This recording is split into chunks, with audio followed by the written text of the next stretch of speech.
desde los rincones. Hola, buenos días. Bienvenidos a la conferencia que hoy presenta el programa de matemática educativa. Es para nosotros un honor recibir a Cristina Ochoviet. Cristina, quiero decirte que eres bienvenida a tu casa porque esta es tu casa. Eres egresada de nuestro programa, eres profesora visitante, codiriges tesis con nosotros y ahora es para nosotros un gusto y un honor tenerte. Yo no voy a decir más sobre ti porque voy a dar tiempo para que tú nos expongas este interesante tema y entonces te cedo la palabra. Bueno, buenos días a todos. Muchas gracias por la invitación. Lo que van a escuchar hoy es la presentación de un proyecto que se llama Estrechando lazos entre investigación y formación en matemática educativa, experiencias conjuntas de docentes y futuros docentes. Y como ustedes podrán apreciar a lo largo de la charla, van a ver que además de estrechar lazos entre la formación y la investigación, también es un proyecto que vincula muchísimo a los egresados y estudiantes de CICATA, particularmente del PROME, con la investigación. Establece vínculos entre México y Uruguay. Sin duda deberían estar junto a mí dos personas que son fundamentales en el desarrollo de este proyecto, que lo han pensado y sostenido, que son la doctora Gabriela Buendía de México y la doctora Verónica Molfino de Uruguay.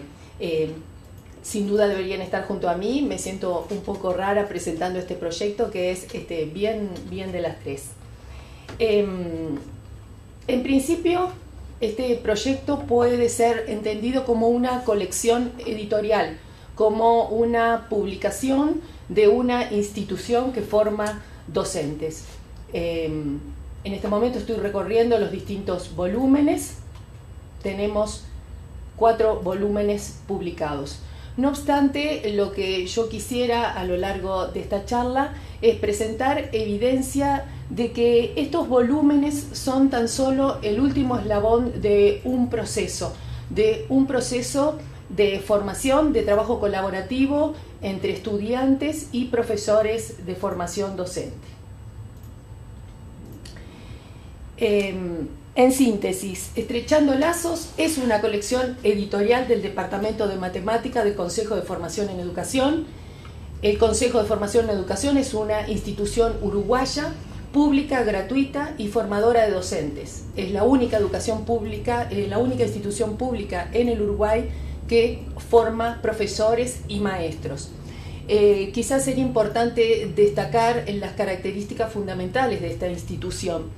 En Uruguay los maestros para primaria, los docentes para enseñanza media, no se forman como licenciados para luego especializarse en la tarea de enseñar, sino que nuestra institución brinda una formación que se sostiene en forma simultánea en 3 pilares, que a grandes rasgos son la formación en las ciencias de la educación, la formación en la didáctica de la matemática y la práctica docente, y la formación en la disciplina específica, que en este caso sería la matemática. De manera que nuestros estudiantes van recorriendo esas 3 formaciones y van realizando en forma paralela 3 años de práctica docente.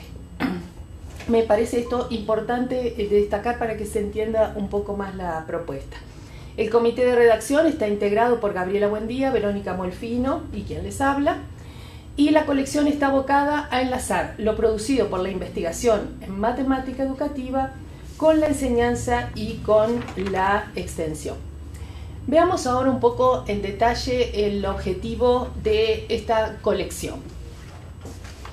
El objetivo es comunicar experiencias que se hayan realizado a partir de un marco teórico específico de matemática educativa y que pongan en evidencia cómo la investigación en matemática educativa puede vincularse con la formación y con la práctica docente mediante un proceso de retroalimentación en ambos sentidos y con la particularidad de ser trabajos elaborados en forma conjunta entre formadores de docentes y futuros docentes en el marco de esta formación.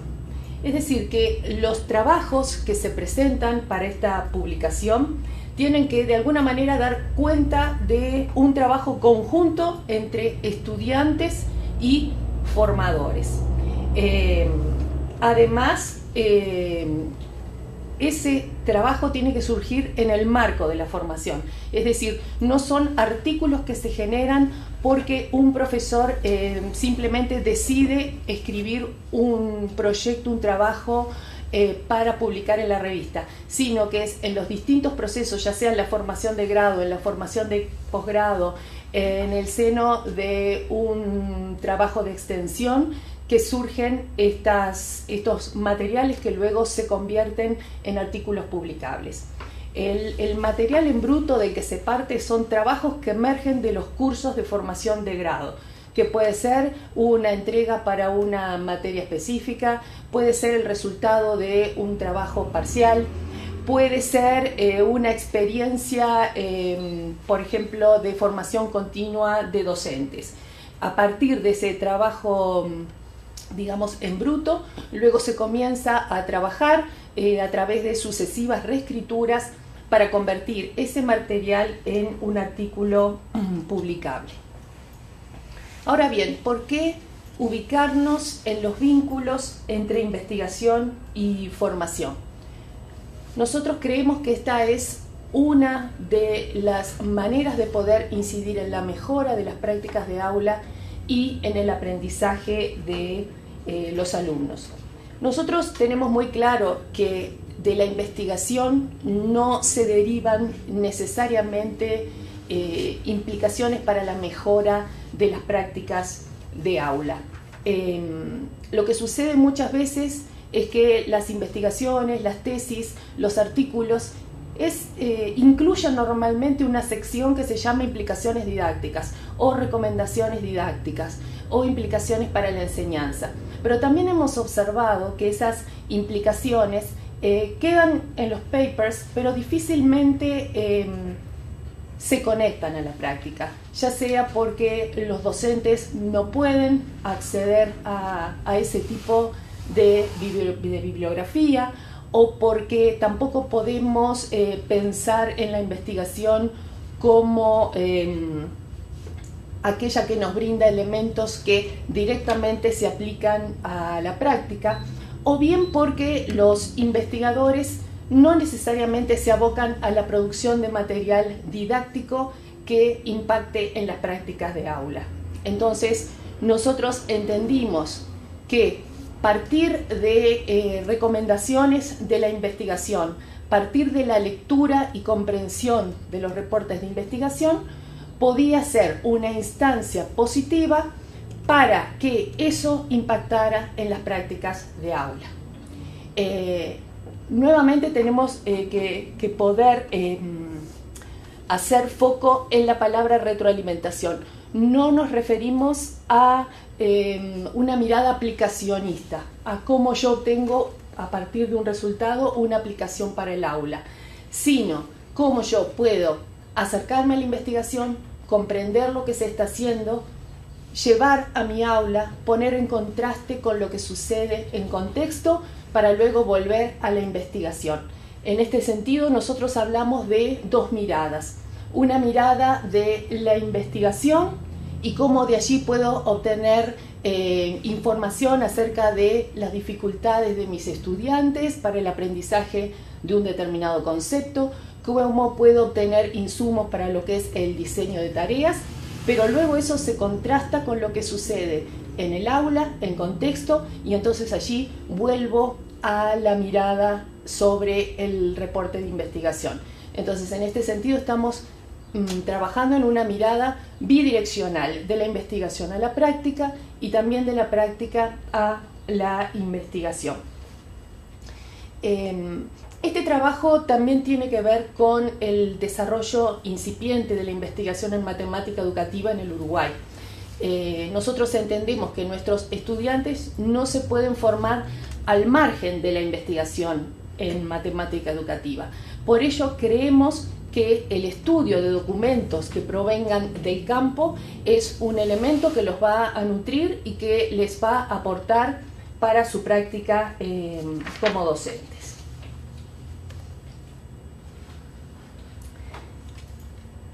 Entonces, ¿qué tipo de trabajos recogen estas publicaciones?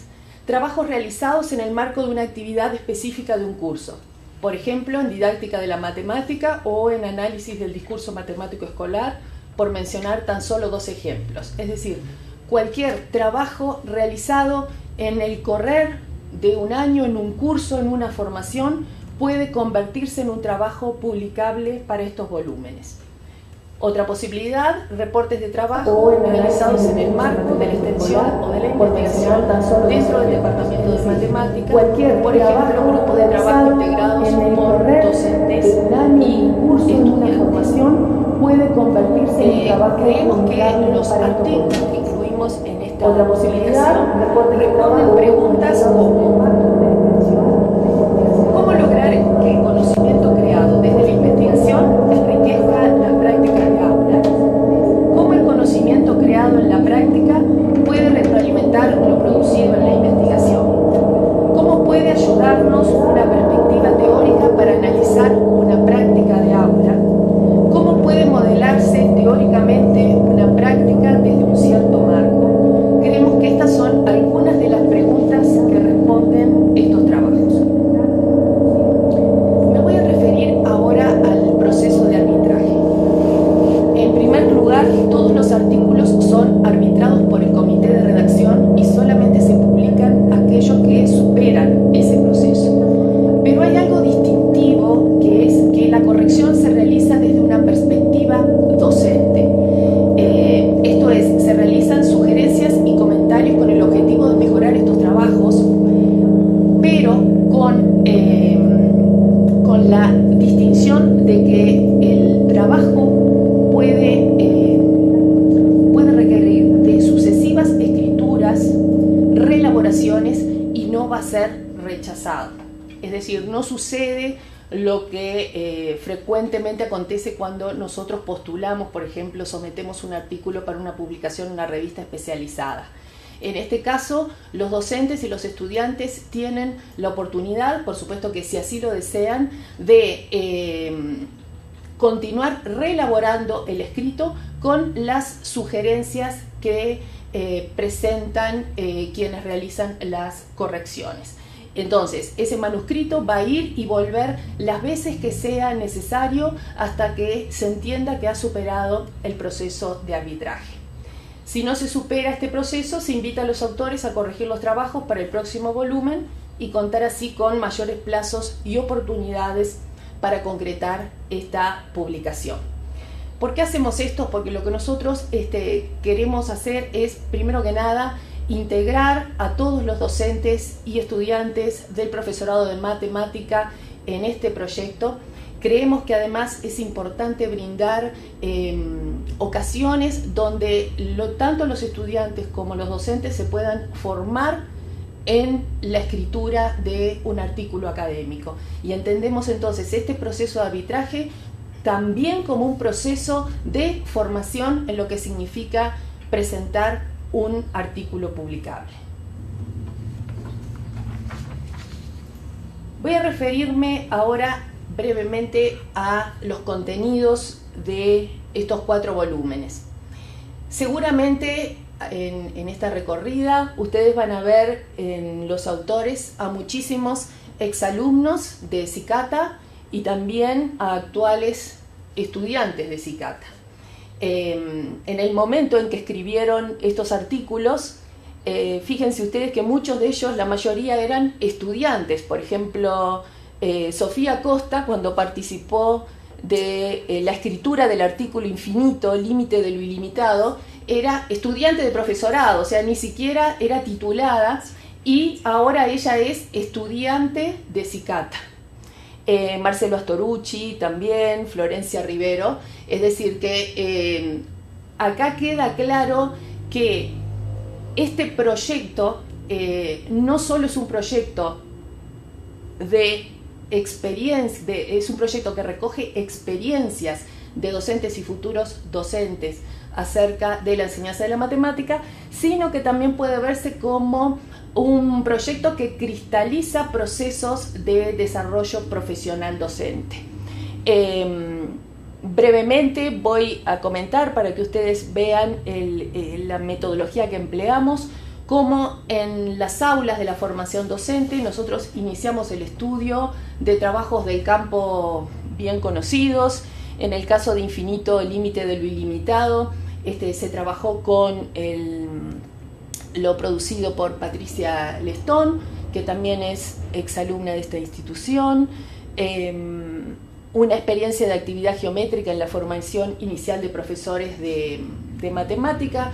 Se trabaja con el concepto de actividad geométrica a partir de los aportes de Kuzniak. El autor Mario Dalcin también es exalumno de Cicata y trabaja con un estudiante del profesorado. Diseño de actividades con uso de fotografía, trabaja en base a los aportes de Bragg y Nicol. En los autores pueden ver también alumnos y egresados de Cicata. 4 momentos en la evolución de la matemática educativa ejemplificados a través del concepto de periodicidad. Se trabaja allí con los aportes de Gabriela Buendía y con un artículo muy conocido del doctor Cantoral y la doctora Farfán, en el que se recorre la evolución de la matemática educativa. Esos momentos son ejemplificados a través del concepto de periodicidad. En el sentido de los símbolos y las actividades de enseñanza, se trabaja con el sentido de los símbolos propuesto por Abraham Arkabi. También es un trabajo que diseña actividades tomando como referente el concepto del sentido de los símbolos.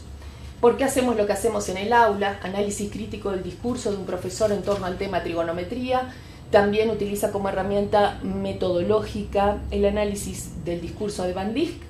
Y Verónica Molfino es exalumna de esta institución. Estos trabajos no solamente utilizan como referentes a importantes autores del campo, sino que también toman como referencia a varias tesis elaboradas en el marco del PROME. En el volumen 2, derivadas sucesivas, una secuencia para apreciar su potencial. Se trabaja con los aportes de Cantoral, Farfán y Yacir Testa, también en su tesis de maestría en el PROME. Los cuentos entran a la clase de matemática. Se recogen los aportes de Rina Saskis y Lil Shedal para justamente reflexionar acerca de los aportes de los cuentos en lo que puede ser el aprendizaje de la matemática, con actividades que surgen a partir de esos cuentos. Periodicidad, ya lo mencioné, también se trabajan con los aportes de Gabriela Buendía. Tareas enfocadas a similitudes y diferencias, sostenido en la elaboración de Orit Zaslavsky para lo que es el diseño de tareas de aprendizaje. Una aproximación a la evaluación parte de la lectura de materiales de Schoenfeld y Burkhardt. El modelo 3V, también muy conocido, de las doctoras Trigueros y Ursini. Más allá de la concavidad, diferencias son con los aportes de en la elaboración de Zaslavsky para lo que es el diseño. En general, como ustedes pueden apreciar en este recorrido, una aproximación a la evaluación rápido por las temáticas. Destacamos el modelo SUV, este proyecto está contribuyendo a más allá de la concavidad de una comunidad de personas, una comunidad de saberes, de experiencias que muestra en relación a la institución en la que estamos en este momento, cómo por un lado los egresados de Cicata han contribuido a la formación de docentes en el Uruguay, cómo ese nexo también ha posibilitado que muchos uruguayos tengan la posibilidad de continuar sus estudios de posgrado en México, y también cómo muchas de las producciones de los estudiantes de Cicata a través de sus tesis se han convertido en insumos, en materiales de estudio que son fermentales para pensar la enseñanza de la matemática en nuestro país.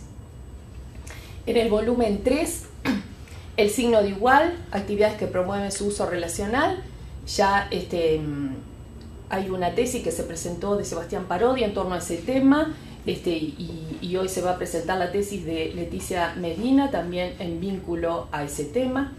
Consiguieron la paz en Planilandia, se trabaja también con el recurso literario, con un recurso literario que es la novela Planilandia, también vinculado a marcos teóricos específicos de la matemática educativa, como podrían ser los que plantean, como ya mencioné, Saskis y Liljedahl, una historia de contadores. Allí se introduce la perspectiva de la enseñanza de la matemática para la justicia social, con aportes de Escosmós, Llorente, leer el mundo a partir de recursos matemáticos, situaciones de injusticia social que afectan a niños y adolescentes.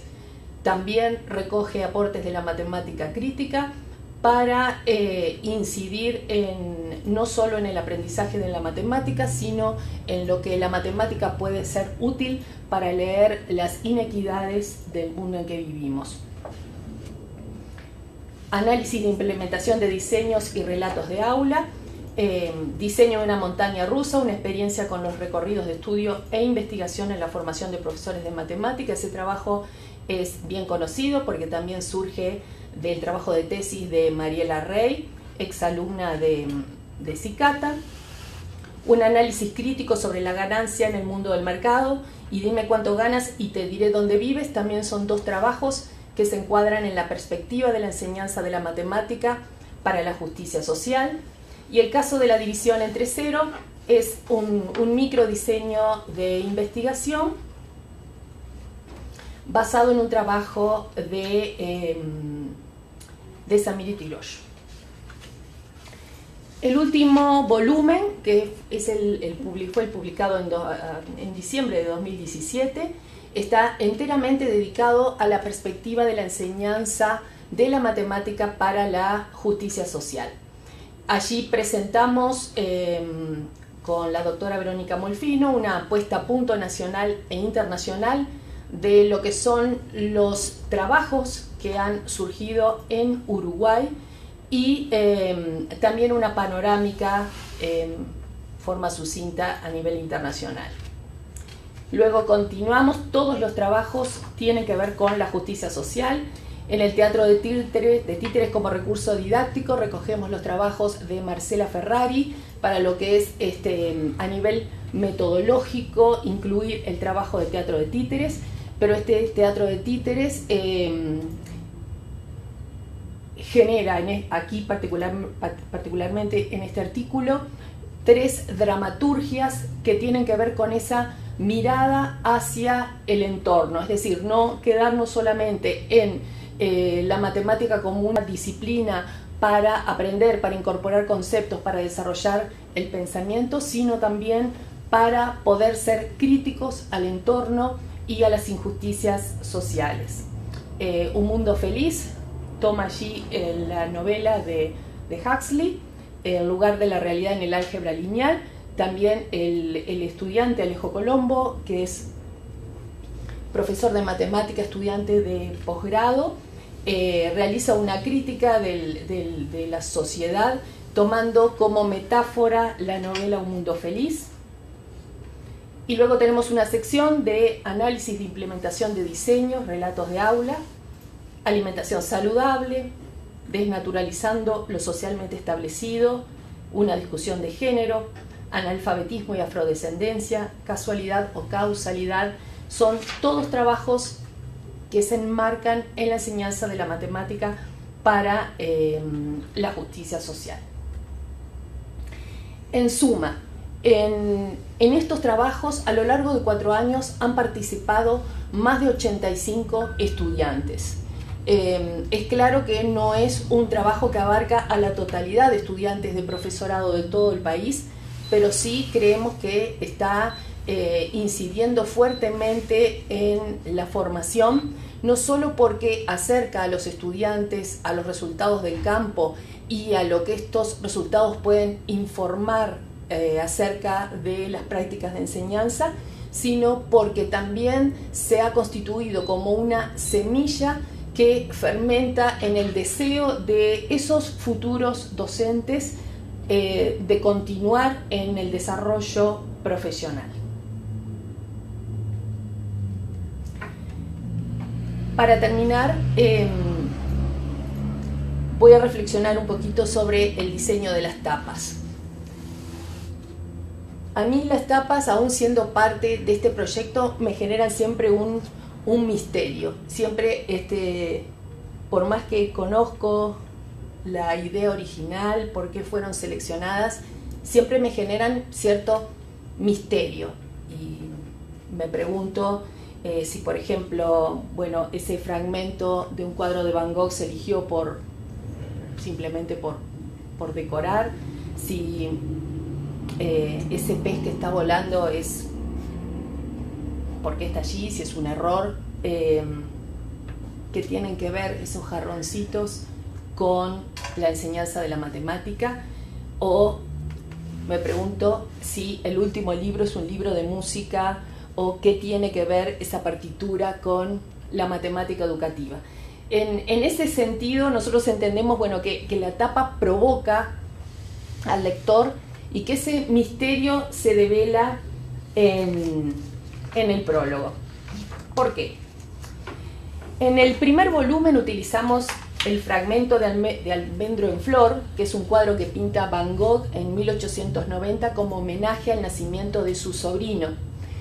El almendro es particularmente una metáfora que también es usada en muchas leyendas en las que hombres y mujeres se metamorfosean en un almendro y las flores de sus ramas son las que indican que hay vida en el interior de ese árbol.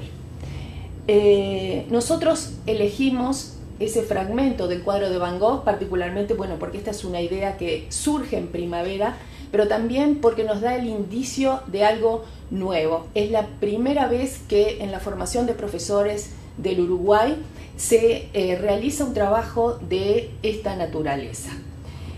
Por ese lado nosotros elegimos esa metáfora, algo que renace, algo que es nuevo y que pretendemos que continúe floreciendo. Al año siguiente nosotros teníamos muy pocas esperanzas de que este proyecto fructificara. Ya haber elaborado un volumen considerábamos que había sido suficiente. De ninguna manera pensábamos que íbamos a poder continuar con la colección. Por eso, para el volumen del año 2015 utilizamos la imagen de un pez que está volando. Nos inspiramos en el texto El reino del revés de la escritora argentina María Elena Walsh. María Elena Walsh escribe: me dijeron que en el reino del revés nada el pájaro y vuela el pez, que los gatos no hacen miau y dicen yes porque estudian mucho inglés. En este encantador reino del revés que nos regaló María Elena Walsh, lo imposible deja de serlo para convertirse en algo que es natural, que es habitual. Entonces nosotros entendimos que en ese momento se estaba dando una situación que solamente sería previsible en un mundo del revés, pero no era tal, estaba efectivamente sucediendo y allí pudimos comenzar a vislumbrar que era un proyecto que podía tener cierta continuidad. En el volumen publicado en 2016 utilizamos como metáfora lo que sucede en el jarrón multiplicador del cuento El misterioso jarrón multiplicador de Masaichiro y Mitsumasa Ano. En esa edición fue cuando nosotros pudimos observar que se había aumentado en la cantidad de participantes, docentes y estudiantes y que ya era un proyecto consolidado. En el cuento del jarrón multiplicador, los autores nos invitan al cálculo del factorial de 10 para que el lector pueda apreciar la magnitud de ese número. Y por otro lado, nosotros concebimos a esos jarrones como de alguna manera una incubadora, por lo que hablé al inicio. Es decir, esos jarrones permiten que allí se generen trabajos, que crezcan, que se corrijan, que se reelaboren, hasta que estén prontos para ser artículos publicables. Finalmente, en el año 2017, logramos un volumen enteramente dedicado a la enseñanza de la matemática para la justicia social. La tapa no invita a pensar que es un libro de matemática educativa. La imagen corresponde a un fragmento de la partitura para piano de Imagine de John Lennon, porque creímos que era muy oportuna para reflexionar sobre las inequidades sociales y fundamentalmente para pensar en qué puede contribuir la educación matemática para superar los problemas de nuestras sociedades. Tal como reflexiona el profesor uruguayo Alejo Colombo en ese cuarto volumen, él dice: sí, más de una vez nos hemos sentido orgullosos por enseñar una ciencia abstracta que solo existe en nuestra mente. Esto puede ser cierto, pero seguro que para los estudiantes con los que trabajamos es lo mismo que no decirles nada. Tenemos como docentes la responsabilidad de vincular la matemática tanto a los objetos abstractos como a la realidad en la que viven los estudiantes. Lejos estoy de combatir los problemas abstractos dentro del aula, dice Colombo, pero como profesores de matemática no podemos relegar la sociedad en que vivimos por este motivo, ni mucho menos dejar de lado que en realidad la matemática nos sirve para explicitar las desigualdades e injusticias que existen en el mundo. En 2014, en el primer prólogo de la colección, decíamos junto a la doctora Buendía y a la doctora Molfino: al igual que lo que ocurre en un almendro, los trabajos que aquí presentamos reflejan, como las flores que surgen en primavera, un proceso vivido durante todo el año. A la vez, la metáfora nos permite considerar que es posible que el almendro se ramifique y continúe floreciendo en los años venideros. Esperamos que así sea. Muchas gracias. Muchas gracias, Cristina. Entonces, creo que es un momento para dialogar, hacerte preguntas, comentarios y quizá podemos empezar aquí por los que estamos en esta sala. ¿Alguien tiene alguna pregunta? ¿Los podemos conseguir en línea estos o son...? Eso todavía no lo hemos hecho, pero esperamos poder hacerlo. Ahora yo traje la colección completa y también sé que hay otros volúmenes, por lo menos los 2 primeros volúmenes también están porque yo en otras ocasiones los traje, pero prometemos que vamos a hacer la publicación en línea, sí. Gracias, Cristina, por tu presentación. Me gustaría, más que preguntarte, es un poco como indagar más sobre lo que es el trabajo que nos estás presentando. Nada más si entendí bien, entonces estos profesores, bueno, estos que escriben estos artículos, son profesores. Con sus estudiantes de formación docente. ¿Ellos ya están egresados? No, son estudiantes de profesorado. Son estudiantes de profesorado y hacen trabajos con los estudiantes con los que practican, ¿no? Sí, pero a ver si retrocedemos un poquito. En primer lugar, digamos, tenemos al docente formador con sus estudiantes que son futuros docentes. Entonces, en los cursos de formación de grado es que estas propuestas se generan. Algunas de ellas vinculan luego a los futuros docentes con los estudiantes de enseñanza media a través de los grupos en los que realizan su práctica. No todos tienen, digamos, ese vínculo con enseñanza media en el sentido de poder poner en escena actividades y luego contrastar con lo sucedido. No sé si se vio en las diferentes secciones, por ejemplo, en una de las secciones nosotros tenemos análisis de implementación de diseños, relatos de aula. Específicamente, esos estudiantes de profesorado, junto a la doctora Verónica Molfino, hicieron diseños y luego los llevaron a enseñanza media para aplicarlos en sus aulas. Otros artículos no necesariamente llegan a la aplicación concreta en escena en enseñanza media.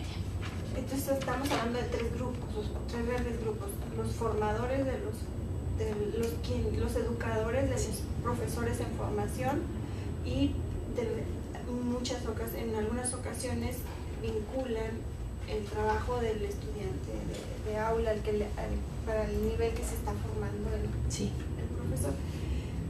A mí me llama la atención cómo en un trabajo de formación una de las tareas pues puede ser publicar artículos, ¿no? Para buscar este lazo que ustedes llaman entre la formación la matemática educativa, el profesorado y la investigación en matemática educativa. Entonces es muy interesante en ese sentido, ¿no? Que me parece un tanto innovador incluso de sacar estos productos. Y al respecto me gustaría saber cómo es que comprometen a los profesores en formación para llegar a esto. Sí, es un trabajo, digamos, voluntario. Nosotros realizamos la invitación para someter artículos de igual manera que lo realizaría una revista arbitrada. Es decir, hacemos una convocatoria a todos los docentes de formación docente. Explicitamos las condiciones que deben tener esos artículos para ser pasibles de ser considerados, que por ejemplo tienen que ser trabajos colaborativos entre estudiantes y profesores, porque simplemente para citar ejemplos, algún profesor nos ha dicho, pero yo puedo someter un reporte del trabajo de la tesis que realicé en matemática educativa. Bueno, no, tiene que ser un trabajo conjunto de estudiantes y profesores. Si, por ejemplo, si el docente deseara estudiar su elaboración, su desarrollo en su trabajo de tesis junto a sus estudiantes y a partir de eso realizar alguna producción. Entonces, como te decía, nosotros hacemos la convocatoria, marcamos una fecha límite para la recepción de los trabajos y a partir de ese momento se inicia el trabajo de corrección que realizamos junto a las doctoras Buendía y Molfino.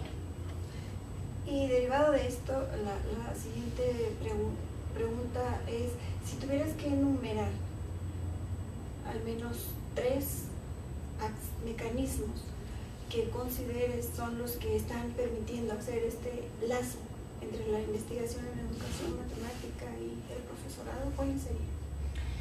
El primer lazo, que creo que es el más significativo en nuestro medio, o sea, en Uruguay, es lo innovador, aunque no lo parezca, es introducir la lectura de reportes de investigación o de materiales del campo de la matemática educativa en el aula de formación docente.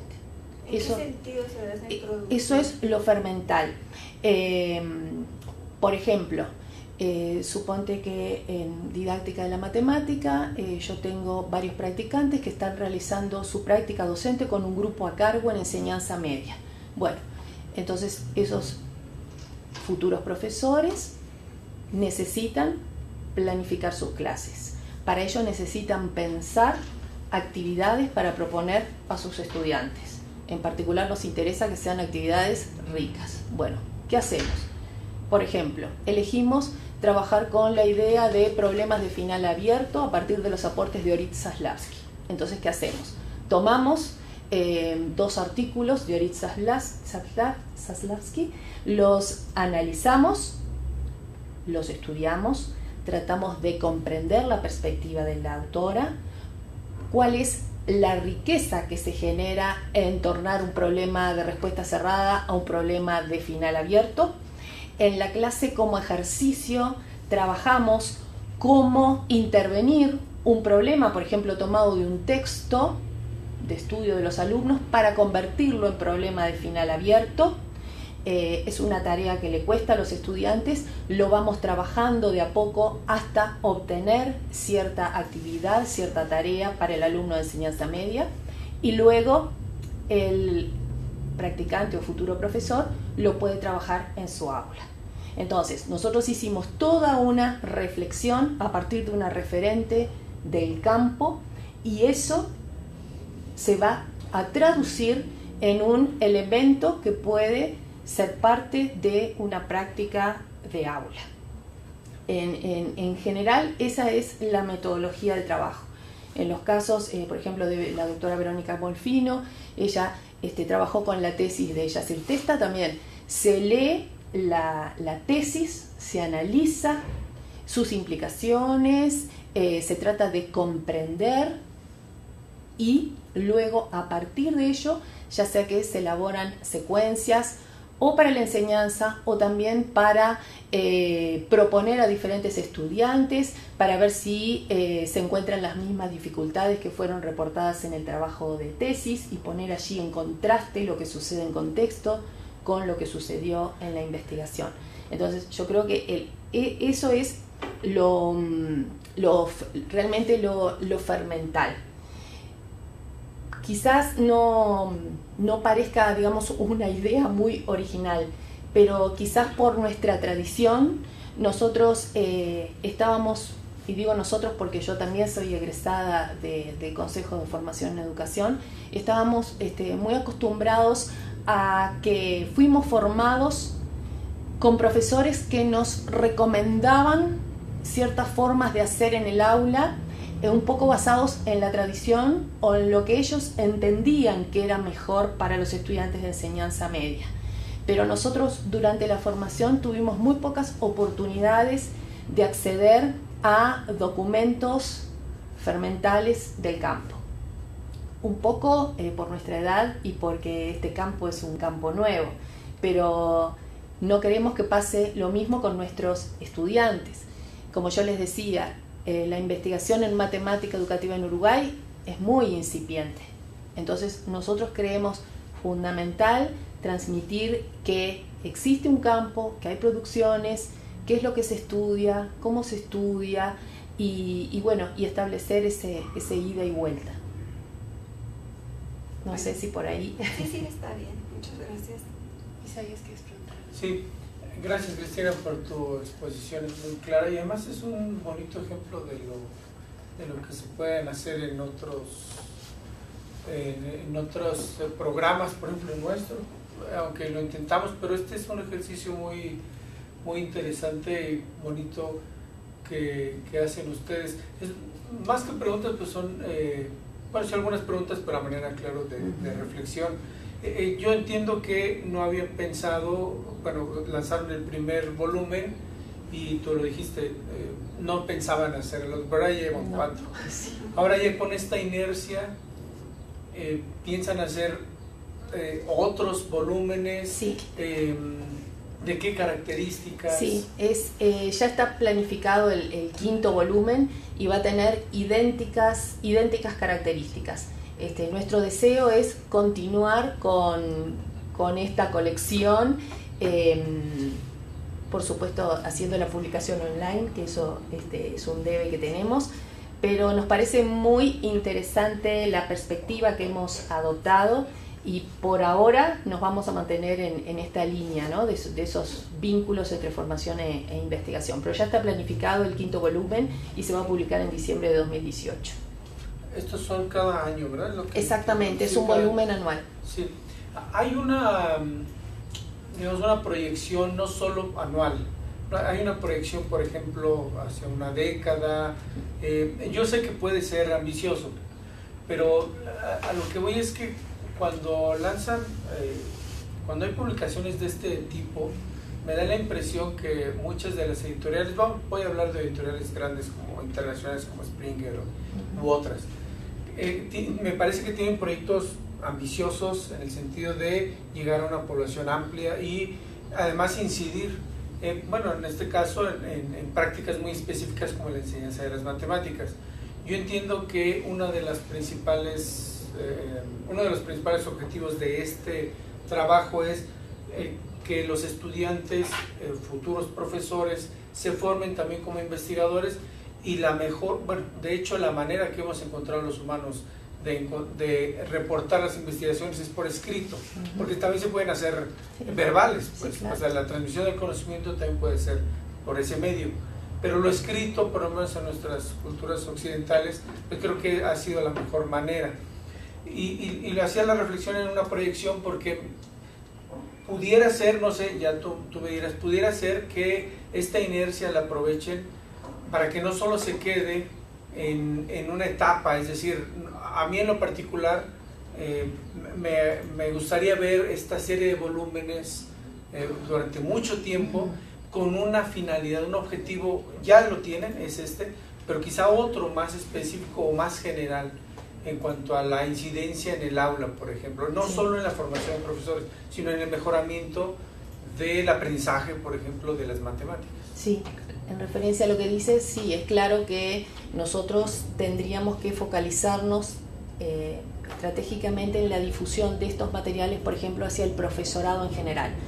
Estos materiales son de distribución gratuita, porque nuestra institución es una institución pública, de manera que estos ejemplares se obsequian, pero sin duda falta la difusión hacia lo que es el profesorado, porque son trabajos tan vinculados a la práctica de aula que cualquier docente va a encontrar materiales interesantes para pensar su hacer. En referencia a lo que tú me dices de proyectar, también estamos sujetos, como en todos los países, a las políticas educativas y a los presupuestos. Por ahora yo tengo aprobado mi presupuesto, pero la aprobación es año a año, de manera que quisiéramos continuar con esto, pero bueno, todo quedará sujeto también a que las autoridades entiendan que es un proyecto rico y que merece seguir en carrera. Sí, creo que en parte esta labor de los educadores matemáticos de convencer que nuestro trabajo es importante, creo que tiene que hacerse. Creo que hay que convencer a las autoridades, a los que toman las decisiones. Ricardo Cantoral ha intentado hacer eso y me parece que ha logrado algunas cosas en México. Sí, claro que sí. Creo que puede ser una buena idea seguir algunos consejos que pudiera sin duda él dar, sí, porque él ha logrado meter la matemática educativa ya incluso en la discusión política. Y es algo que puede hacerse, porque generalmente los proyectos como estos bien interesantes, por falta de presupuesto, y las autoridades encuentran que la matemática educativa puede no vender voto no puede no vender, o puede no ser susceptible de conseguir votos, y entonces la abandonan. Claro. Bueno, ya por último, ya dijiste alguna de las secuencias, más bien las razones por las que están las portadas. ¿Hay alguna idea del siguiente número, de por qué la portada siguiente? No, porque en realidad lo definimos después de que tenemos la totalidad de los trabajos. Por ejemplo, en el que tiene la partitura de Imagine, en realidad no lo pensábamos por ese lado, pero se dio la casualidad de que todos los trabajos eran enfocados a la enseñanza de la matemática para la justicia social. Entonces, bueno, se convirtió en la elección que creímos óptima.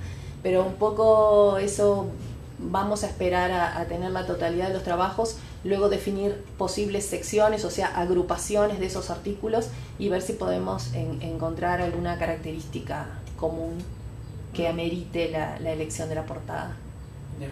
Muy bien, gracias Cristina, felicidades. Gracias. ¿Quieres decir algo? Tenemos preguntas del público que nos sigue a distancia, pero si quieres decir algo. Solamente ver cómo el esfuerzo se ha sistematizado.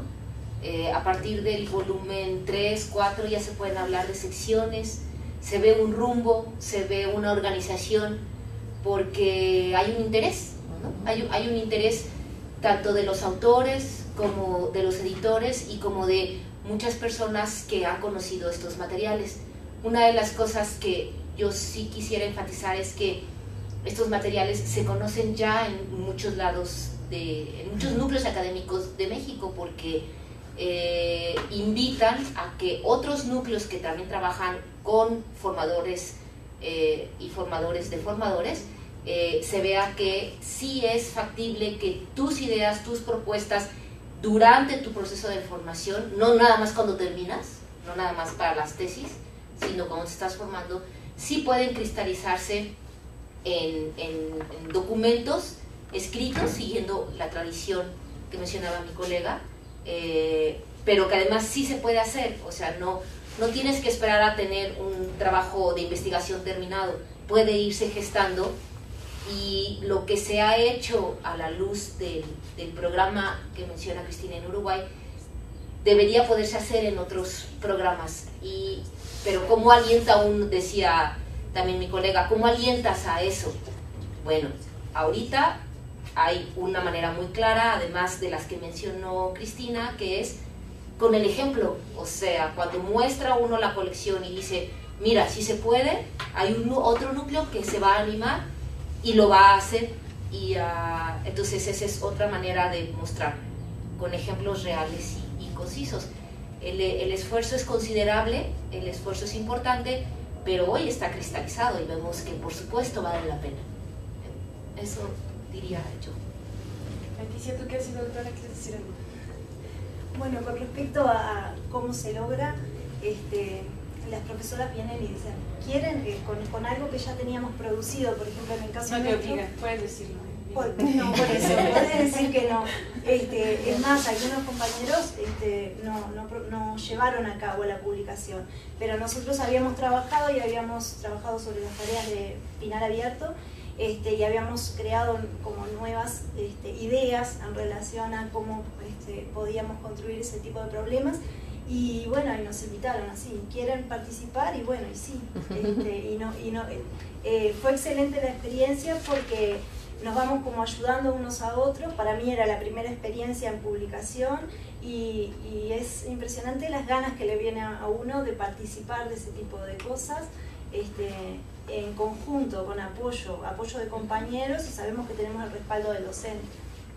Como oportunidad, la verdad que estuvo muy aprovechable. Muchas gracias.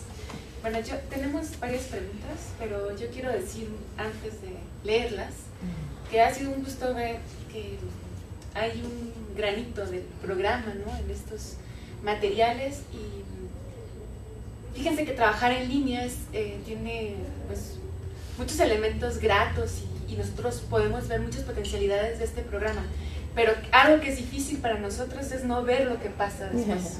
Claro. Es súper complicado, ¿no? Por ejemplo, hoy tenemos a Leticia, con quien hemos trabajado en muchos cursos, pero es la primera vez que la vemos. No por eso sentimos que no la conocemos, todo lo contrario, ¿no? Hemos tenido oportunidad de discutir, de dialogar, de pensar y de aprender conjuntamente.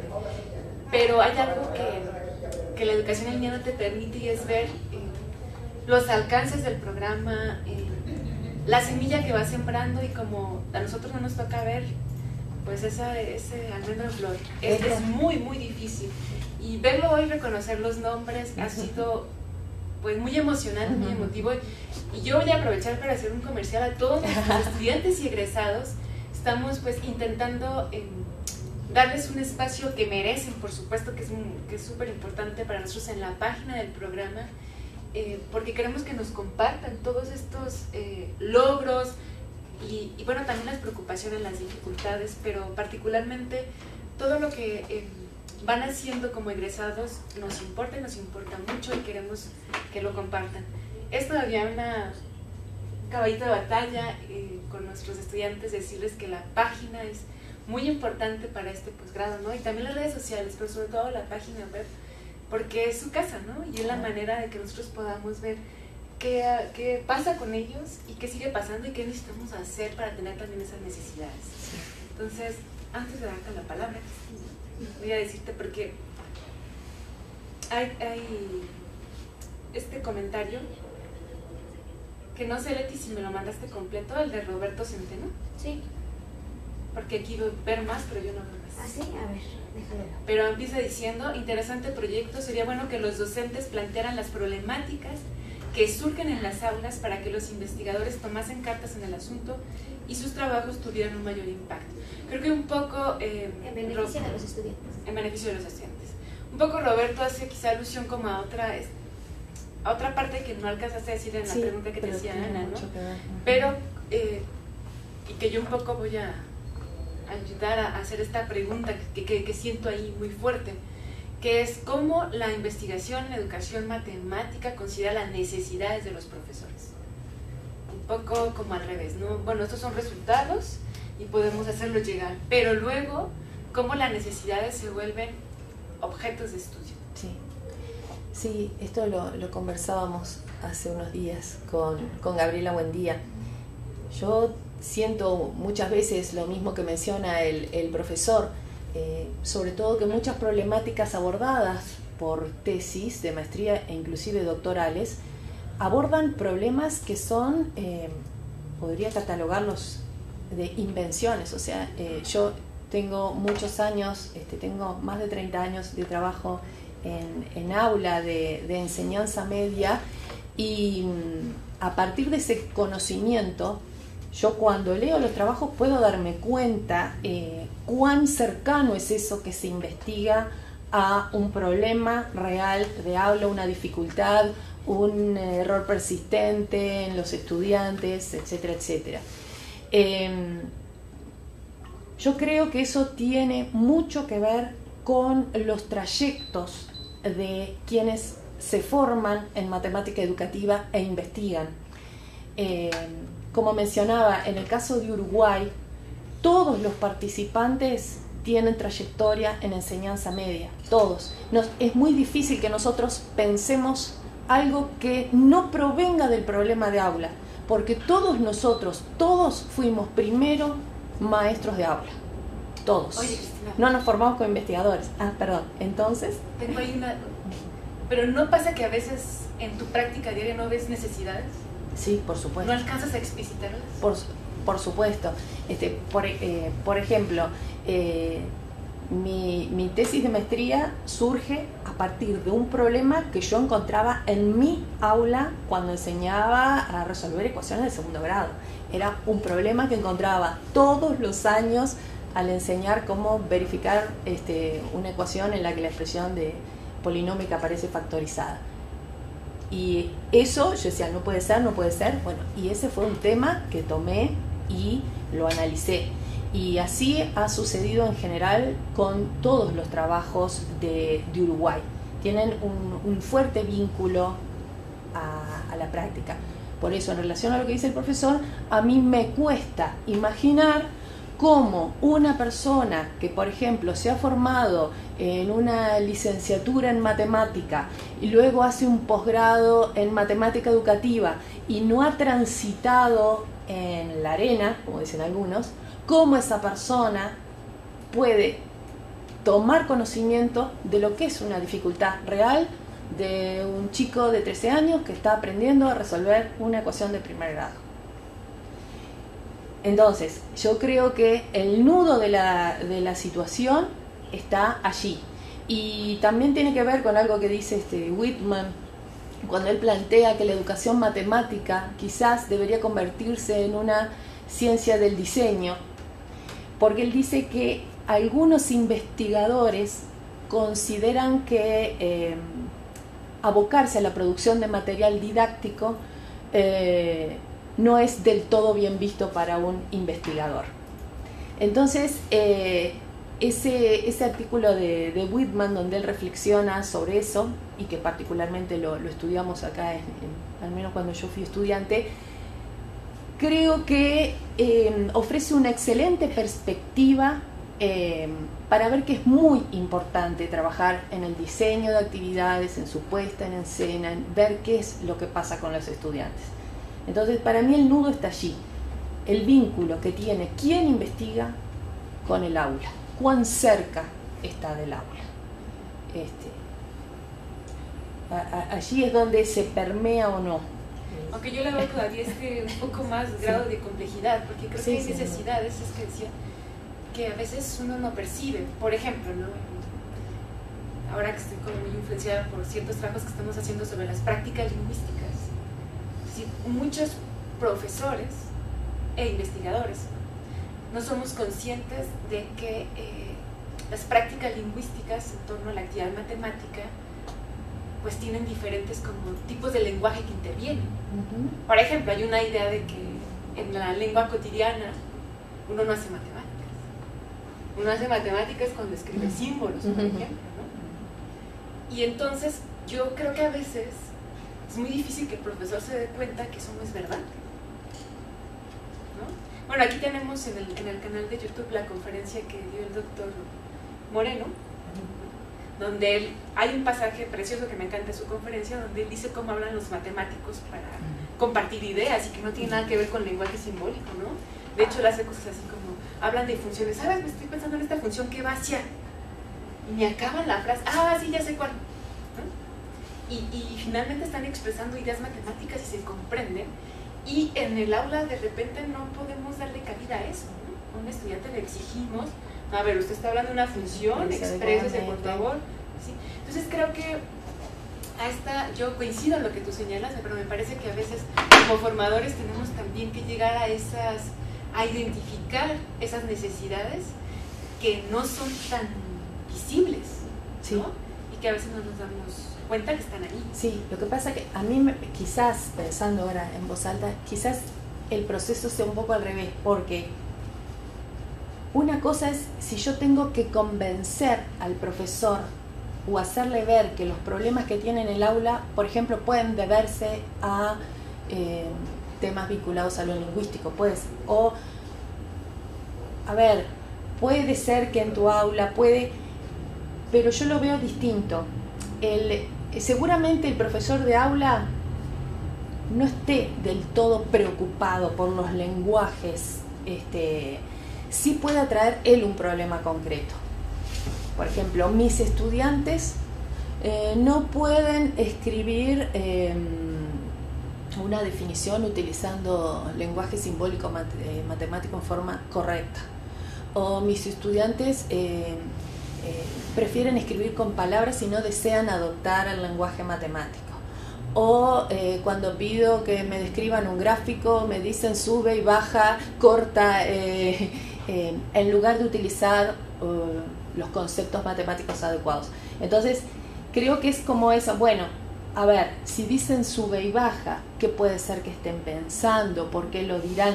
Entonces, me parece como que el camino parte de un problema del docente, o sea, es el docente el que tiene que sentir que vive un conflicto, el que tiene que percibir la angustia de sus alumnos cuando no entienden o cuando se equivocan en lo mismo, y a partir de allí traerlo para ver de qué manera la matemática educativa puede aportarle elementos para pensar eso, ya sea porque es algo que se constituye como algo nuevo a investigar, o para cuestionar, o porque hay trabajos que pueden abonar a mirar eso y a ponerlo en contraste con lo que sucede en el aula. O sea, para mí la cuestión está ahí.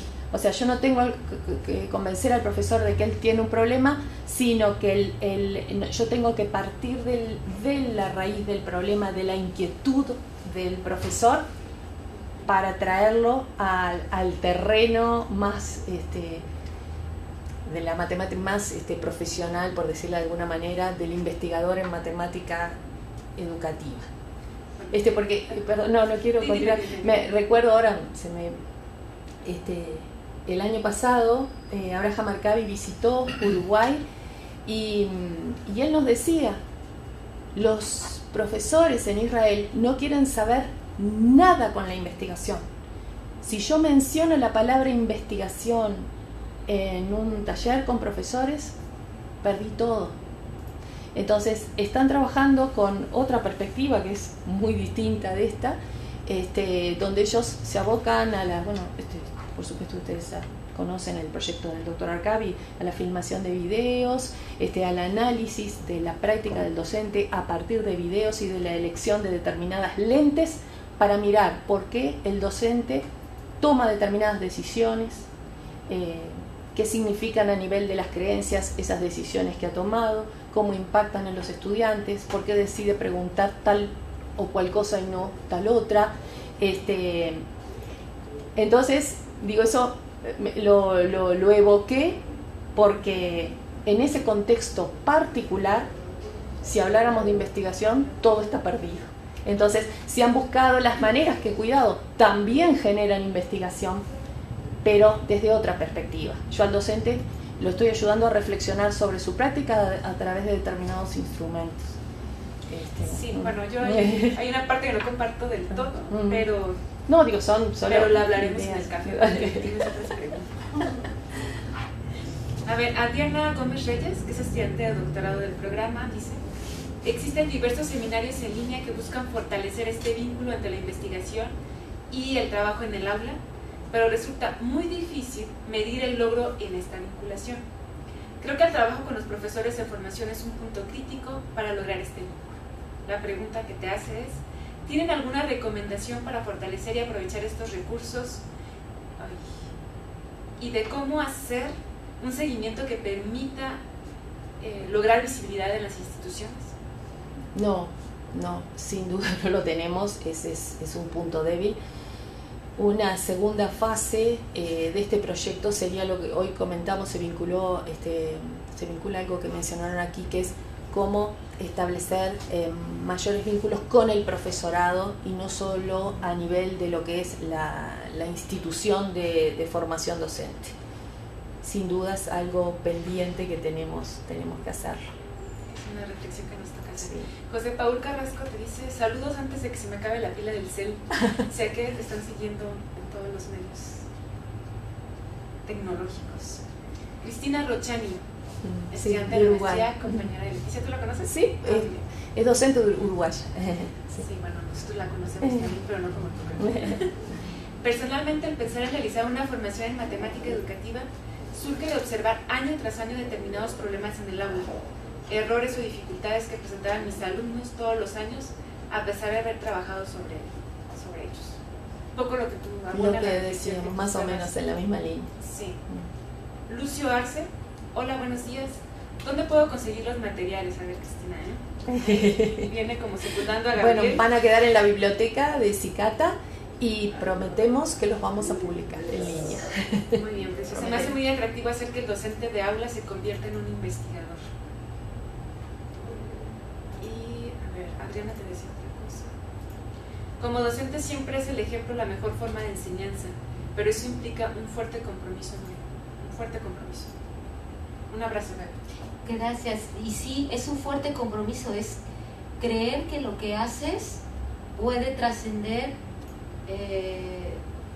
la frontera del curso inmediato. Sí, es un fuerte compromiso. Pues esos son los comentarios. Hay perdón. ¿Tú quieres decir algo? No, hay también un mensaje de Julio Adalberto. Pregunta: ¿cómo accedo a los videos de las conferencias? Aquí ya no sé. Ya lo estoy contestando. Ya estoy contestando. Bueno. ¿Alguien quiere hacer otro comentario? Yo digo que tengo muchos, pero también me voy a empezar. Los dejamos para el café. Claro, sí. ¿No? Cristina, pues agradecerte de verdad de todo corazón esta presentación y el haber compartido con la comunidad del PROME lo que esta parte de la comunidad del PROME hace, ¿no? Sí. Y entonces, pues por eso también creo que es muy importante poder compartir los materiales, buscaremos algunos mecanismos Sí, claro. para hacerlo conjuntamente y pues que lleguen a toda esta gran comunidad que estamos Exactamente, conformando. porque somos parte de esto. Y te damos de verdad las gracias por dejarnos ver a través de esta ventanita Sí. lo que el programa pues logra, ¿no? Creo que también contribuye con una semillita a esto y pues nos da mucho gusto poder verlo. Sí, Muchísimas bueno, gracias, Cristina. Gracias a ustedes. Les agradecemos a todos el seguimiento que nos han hecho desde sus escuelas, las calles. Cuando escucho que tienen el celular, puede ser de cualquier parte. Y pues les agradecemos también que se comuniquen con nosotros y los invitamos. Isaías, ¿quieres invitarlos para mañana? Sí, mañana va a ser la tercera conferencia de un ciclo más del Seminario de Matemática Educativa, Cultura y Sociedad. Nos acompañará una profesora de la Universidad Autónoma de Baja California. Va a ser la transmisión en línea. Entonces, a bueno, las 11, nos esperamos a las 11 de la mañana, tiempo de la Ciudad de México. Claro que sí. Muchas gracias, Cristina. Ahora.